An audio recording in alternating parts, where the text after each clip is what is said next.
História de um caracol que descobriu a importância da lentidão. Adaptado de Luís Sepúlveda.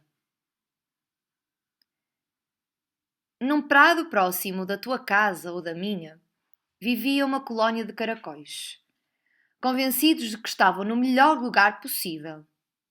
Nenhum deles tinha viajado até aos limites do prado, ou menos ainda, até à estrada de asfalto que começava justamente onde cresciam as últimas ervas.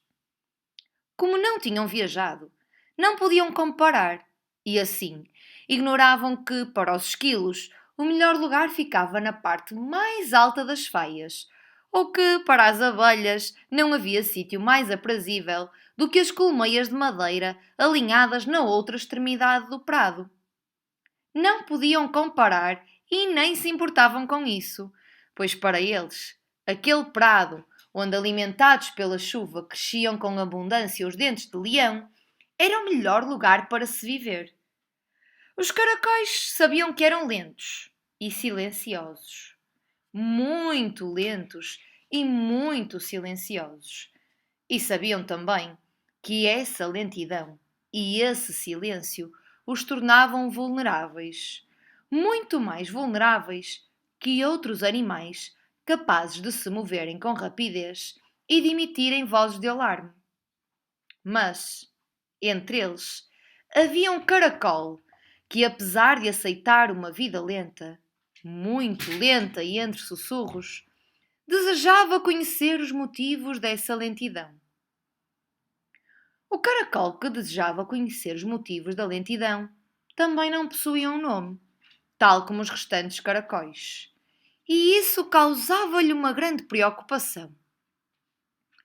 O caracol que desejava conhecer os motivos da lentidão participava todas as tardes no costume de comer e sussurrar sobre os acontecimentos do dia, debaixo do calicanto, e não parava de fazer perguntas sobre o motivo da lentidão e da razão de não terem nomes.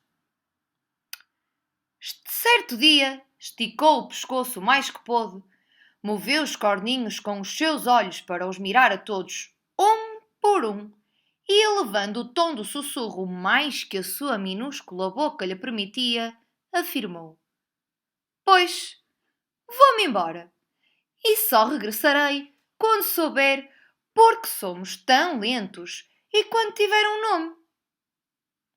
Pensava ele que talvez tivesse cometido um erro ao abandonar o grupo e a segurança do calicanto, mas ao mesmo tempo, alguma coisa, uma voz que não era a sua, repetia-lhe que a lentidão devia ter algum motivo e que ter um nome seu, só seu, um nome que o tornava único e inconfundível, devia ser formidável. Encontrou então uma tartaruga, que diminuiu a marcha e falou da sua chegada feliz a uma casa onde não faltavam folhas frescas de alface, a polpa sumarenta do tomate e a doçura dos morangos. Umas crias de humanos cuidavam dela, mimavam-na e até lhe tinham preparado um leito de palha confortável numa extremidade do seu jardim. Mas os humanos crescem e esquecem, suspirou a tartaruga.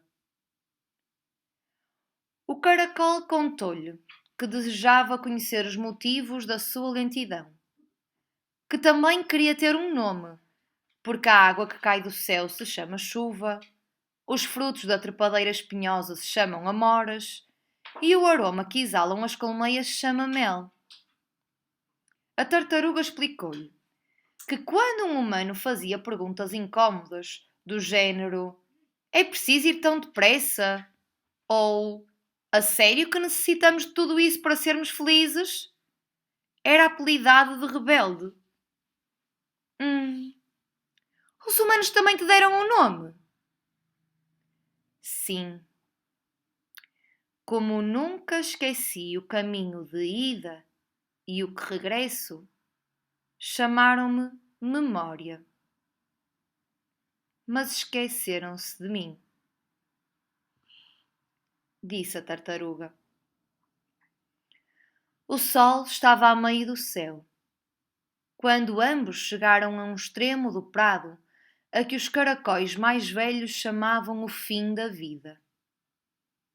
Era uma superfície escura, uniforme, que se estendia como se um bocado de pele da noite tivesse ficado colado ao chão, cobrindo as ervas e as flores silvestres. Espantado, o caracol sussurrou que os humanos eram tão aplicados como as abelhas quando construíam os favos.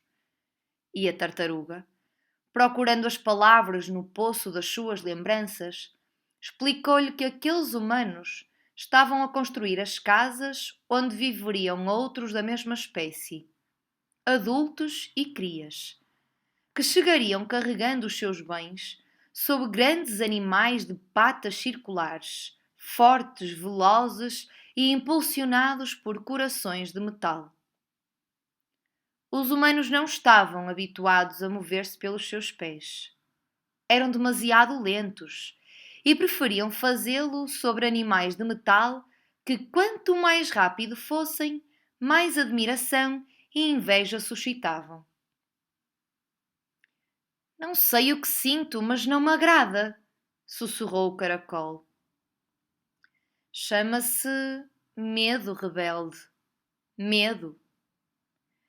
Nesse caso, não me chames rebelde. Achei que esse nome daria coragem. Muita coragem. A tartaruga, com movimentos lentos, muito lentos, rodou o corpo e entrou no prado.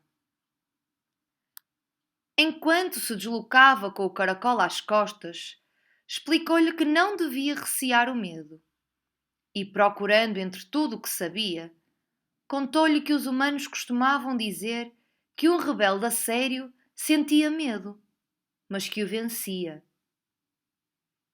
A tartaruga, mastigando as últimas pétalas da cicória, disse-lhe que se ele não fosse um caracol de lento, muito lento andar, que se, em vez da sua lentidão, tivesse o vôo veloz do milhafre, a rapidez do gafanhoto a atravessar aos saltos grandes distâncias, ou a agilidade da vespa que está e não está antes de o olhar pousar nela, talvez nunca tivesse havido este encontro de dois seres tão lentos como um caracol e uma tartaruga. Percebes, rebelde? Concluiu a tartaruga com os olhos fechados. Acho que sim. A minha lentidão serviu para te encontrar, para que me desses um nome, para que me mostrasses o perigo, e agora sei que tenho que avisar a minha gente. Essa determinação faz de ti um rebelde, disse a tartaruga. Obrigado! Levar-te-ei sempre comigo, memória, sussurrou o caracol, e lentamente, muito lentamente, empreendeu a marcha ao encontro dos seus. É verdade, não tenho a certeza de encontrar o novo país do Dente de Leão. É verdade que não sei onde fica nem quanto mais tempo demorará a lá chegarmos. É verdade que não sei se nos depararemos com grandes perigos e se chegaremos todos. Mas sei que esse novo país do Dente de Leão fica à nossa frente e não atrás. Eu continuarei e vocês podem acompanhar-me ou regressar, disse o caracol aos seus companheiros. Lentamente, muito lentamente, Rebelde avançou e, ao voltar a cabeça, viu que todos os caracóis o seguiam.